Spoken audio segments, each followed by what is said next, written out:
Right, I'm going to be setting up this vest here, so I figured I'd turn on the camera and share with everyone the excitement of setting up a vest like this. So this thing is a bulletproof vest, is one way of calling it. It's soft armor. I don't think there's plate carriers in it. We'll take a look. It's made by American Body Armor. It's good stuff. Triple extra large, because that's how I roll. Male, so it's not cut for a female. And looks like it's assembled in Mexico. This carrier provides no ballistic protection, so the carrier itself is not bulletproof, I guess. And the protection level, blah blah blah, is basically saying due to the plates you put in it or the armor you put in it. So when we spread it out here, we can see some characteristics of something like this. Now I'm pretty sure this is designed for security guards, police, and stuff like that. So it's got a certain set of criteria that others won't have. For example, military body armor, totally different, and concealed stuff. For us, maybe somebody trying to be undercover or something is going to be again cut leaner. It's going to be smaller. This is designed to give a lot of coverage with decent mobility without being military stuff. That's just overkill. Not that military stuff's necessarily overkill. So let's take a look at some of the characteristics of it. It's ballistic nylon or whatever you'd call this stuff. Probably 500 denier or 250. Decent stuff, super abrasion resistant, but not anywhere near the 1000 denier. Probably 4 times thicker for military stuff. And then much more durable than the soft, just a plain old soft shell. Like this one. Here's a Safariland, right? And this one is more of a fabric. This is designed to be worn under clothing. So it's got sort of a jersey, whatever this material is, that's designed to let moisture and sweat and everything wick away.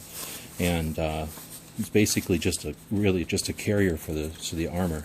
And we'll take a little bit more look at this in a second. So this one is the nylon, and the cut is going to be similar, but the material is different. And then obviously there's stuff on the outside we'll take a look at later. But then also let's take a look at the shoulders. They're just connected. They just go straight on through. The material is just cut or sewn or whatever in this shape, kind of in a big mirror of itself. You fold there over the shoulders, and you can see there's a little bit of contouring. It doesn't fold flat, in other words, because it is designed to go around a big fat guy. But for the most part, you can see there's an abundance of material, let's call it. Let's compare that to this one, which would be the concealable armor. Now, we're calling it all armor. I'm calling it all armor because I think it is all armor. However, the actual soft armor plates are inside of here. Excuse me, soft armor pieces are inside of this carrier. So really, we're looking at a police or security style carrier, and then we're looking at a concealed carrier. So let's take a look at the Safariland one. Similar label, of course, Safariland, Maine, USA, of course. Extra large and long, because that's how I roll.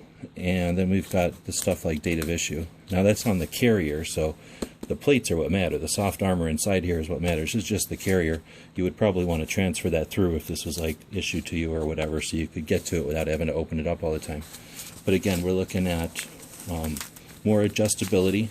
So the pieces come apart from each other, the front and the back. The back is cut, or excuse me, the front is cut with your whole belly covered with the Velcro wings, and then the back is just your back plate. So your kidneys are kind of exposed a little bit. Then you've got, I don't know what you call these, cummerbunds or something.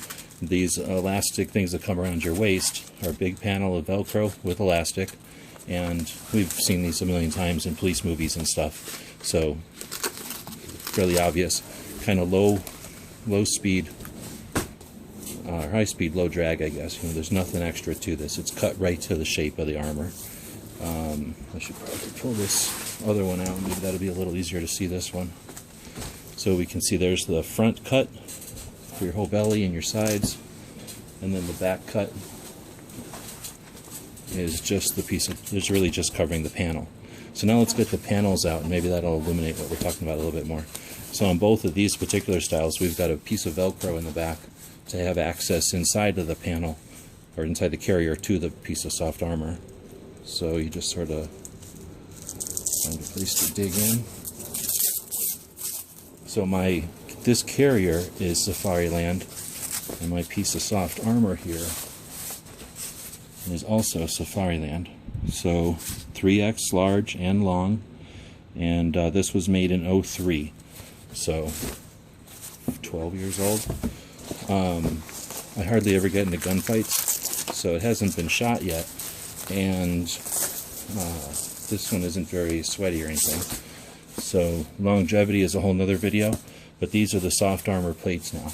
Oh, I guess let's take a look at what kind of soft armor it is. We're looking at level 3A. So this one's level 3A, and this guy's level 3A. So that's our actual pieces of soft armor, and these can be cut in various shapes. For example, again, this curved shape here might not be appealing to someone who's really trying to make it as concealable as possible. This, however, is a concealable carrier for this cut of armor, which I'm now going to put into this carrier. And this carrier has, again, the Velcro for the back, or to the front. Am I getting it backwards? Okay, this is the back, and this is the front. And looks like I could have had two fronts, I guess, in here, but I don't, so I'll open that up. Oh, I guess it doesn't open all the way, so it just probably for ease of sewing or something they make it look like it's mirrored. And now this does have a front and a back. It'll say somewhere not intended to protect the rifle or the wearer from rifle fire, sharp edges, or pointed instruments. And then somewhere on here it should say this side towards body, but it doesn't, so we'll just know that. And it's basically about as heavy as a piece of carpet, and it feels, for the most part, like just a heavy blanket. And it just rolls around in there. I don't know if you can see very good in the video, but there's the panel and there's the edge of the stitching. So while this is, okay, this is hardly, super refined or anything. Now let's bring it around to the front. I'm no expert on armor, so it's possible I'm putting the wrong pieces in here, but I suspect they're good to go. It's possible that this American Body Armor makes their own cut, maybe. So now this one, though, goes all the way out open to the wings, because this is the front.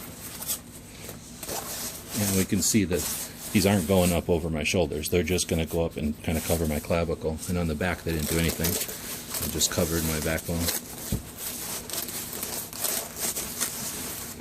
Let me put these in and pull them out. And now this carrier is carrying my two soft armor panels. So this one has two big pieces of Velcro on the front, the sticky side of the Velcro. And then, this is the front. And then the back comes around, and it's got a couple of things going on. First, it's got this cummerbund, which you would bring around and attach to itself, and now you can see the back panel is sort of secure to you. It's holding this to your back. Then the sides come around and attach there in a big solid piece. And then over here, I'm going to attach this one to make it a little easier.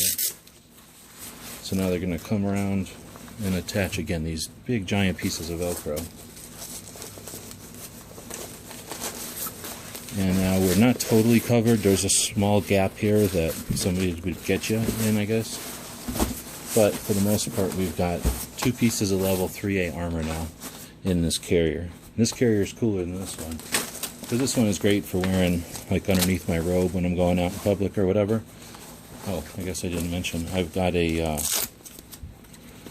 strike plate pouch here, but I don't have a strike plate in it. I just have a little extra piece of like 1A or whatever this is. You can buy these things all the time, and you can get these made out of like metal so that you don't get stabbed in the heart. But like anybody's going to get up to me to stab me in the heart. I don't think this one has that pocket though. You can see. Let's get into some of the features of this one. Oh, sorry. So this one is basically designed to wear under your robe, or for regular people underneath their shirt, or jacket, or whatever. This one you wear outside of everything, so it's going to have some carriers for your cold gear. So let's start over here. We got a radio pouch, but it's made back for some old 70s radio.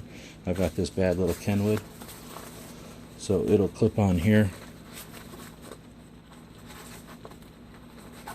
Easy enough.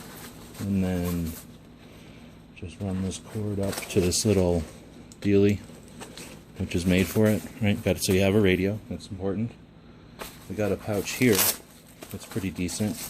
I found that it'll hold 3 of these 9mm mags. So we can, and there's like elastic tension in there, so these things are staying in there. I could do all kinds of ninja rolls and vaults and things, and no problems.